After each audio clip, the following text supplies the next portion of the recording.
La vie de Jeanne d'Arc et son époque. Jeanne d'Arc est née le 6 janvier 1412 dans le petit village de Domremy qui est situé à Lorraine en France.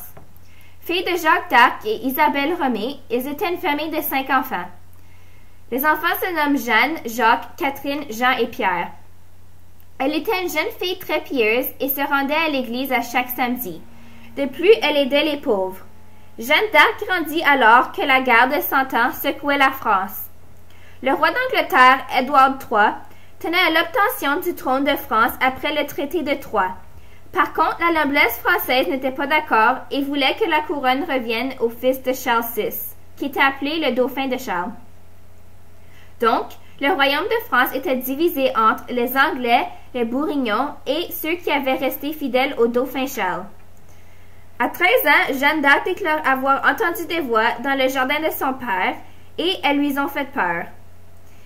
Il avait été dit que ces voix lui auraient donné l'encouragement de ramener le dauphin au trône et libérer la France des Anglais. Par contre, elle ignorait ces voix pendant 4 ans. Le contexte.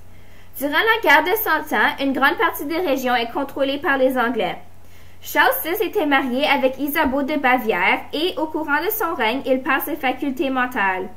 Le peuple se pose la question de légitimité concernant son fils, le dauphin, parce que sa mère, Isabeau de Bavière, a eu de nombreuses aventures avec d'autres hommes, plus en particulier avec Louis d'Orléans. Depuis l'assassinat de cet homme, le pays est désordonné par une guerre civile entre les Armagnacs et les Bourguignons. Ils se disputent au sein de la folie de Charles VI. Profitant de ce conflit, le roi d'Angleterre, Henri V, va en Normandie afin de relancer les hostilités entre les deux pays. Donc, les Anglais peuvent imposer en 1420 le traité de Troyes qui est signé entre le roi Henri V et Isabeau de Bavière, reine de France. Ce traité stipule que le dauphin a le droit à la succession, mais est contesté par la noblesse française et, en 1422, la France n'a plus de roi sacré. La couronne de France est alors prise par le roi d'Angleterre, Henri VI, qui a succédé à son père. Poursuivons avec la religion, les visions saintes et les personnages de ces visions. Jeanne d'Arc provenait d'une famille très pieuse. Elle aimait se rendre à l'église de Bermond, près de Grieux, pour prier. Dès son enfance, elle a commencé par entendre des voix, mais cela lui faisait très peur. Durant son adolescence, elle a entendu les mêmes voix de personnes saintes, notamment Sainte Catherine, Sainte Marguerite et l'archange Saint Michel, qui son nom signifie le dieu du combat. Ce personnage saint lui demande d'être pieuse et de libérer la France de l'envahisseur et de conduire sur le trône le dauphin de France pour commencer sa mission. Le personnage de vision. Sainte Catherine d'Alexandrie. Elle est fêtée le 25 novembre. C'est la gardienne des écoliers, des barbiers, drapiers et tailleurs. Mais elle est principalement reconnue car elle veille sur les jeunes filles à marier. Quand les jeunes filles ont 25 ans et qu'on est le 25 octobre, c'est elles qui sont mises à l'honneur.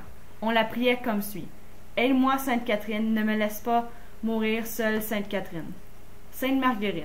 Sainte Marguerite d'Antinoche de Pisidie, martyre du 4e siècle, sa fête a lieu le 17 juillet.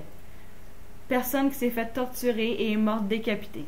Reste à voir si c'est une légende. L'archange Saint Michel. Il est le chef de la milice angélique. Il a plusieurs fêtes, mais notamment celle qui a lieu le 3e dimanche de Pâques. Les croyances. En ce qui concerne les croyances de Jeanne d'Arc, comme déjà mentionné, était très pieuse et croyait fermement en la volonté de Dieu et les messages qu'il lui envoyait. Elle y croyait tellement qu'elle est allée au bûcher. Sa mission. Après 4 ans d'ignorance des voix qu'elle attendait, elle décida donc de partir pour Vaucouleurs pour rencontrer Robert de Baudricourt, le représentant du dauphin Charles. À l'aide du capitaine Robert de Baudricourt, elle obtient une audience avec le dauphin. Elle part donc à Chinon pour rencontrer le futur Charles VII. Méfiant, Charles lui fait subir des interrogations, notamment que les autorités religieuses prouvent sa virginité. Charles accepte de lui confier une armée pour libérer le peuple d'Orléans aux mains des Anglais. Elle demanda aux Anglais de capituler. Ils refusaient car ils voyaient en elle une personne sorcière et maléfique. De son côté, Jeanne, inspirée par sa foi, donne confiance à la troupe de soldats. Pendant la nuit du 7 au 8 mai 1429, Jeanne rapporte la victoire contre les Anglais et cette nouvelle se répand dans toute la France. Le 17 juillet 1429, Charles est couronné roi de France. Il prend le nom de Charles VII. Donc, cela veut dire que Jeanne d'Arc a rempli la moitié de sa mission. Par la suite, elle tente de libérer Paris, mais elle est capturée. La condamnation et le procès.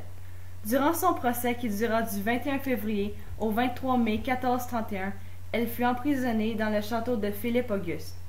Jeanne fut accusée d'hérésie. L'hérésie est quand une personne se rebelle contre sa religion. Mais Jeanne ne faisait pas cela. Donc les prêtres et juges n'ont trouvé comme raison de l'accuser qu'elle portait des vêtements d'homme, d'avoir quitté ses parents sans que ceux-ci ne lui disent de partir, et finalement de s'en remettre au jugement de Dieu plutôt que ses représentants sur terre comme les rois et les prêtres. Les juges ont aussi conclu que les voix qu'elle entendait étaient des démons. Le 24 mai, les juges mettent en scène un bûcher pour la faire avouer ses torts et soi-disant péché, et elle est remise en prison. Mais le 30 mai, elle déclare s'être trompée et va faire ce que les juges appellent une relapse et sera brûlée vive le 30 mai. Le lien avec le service social.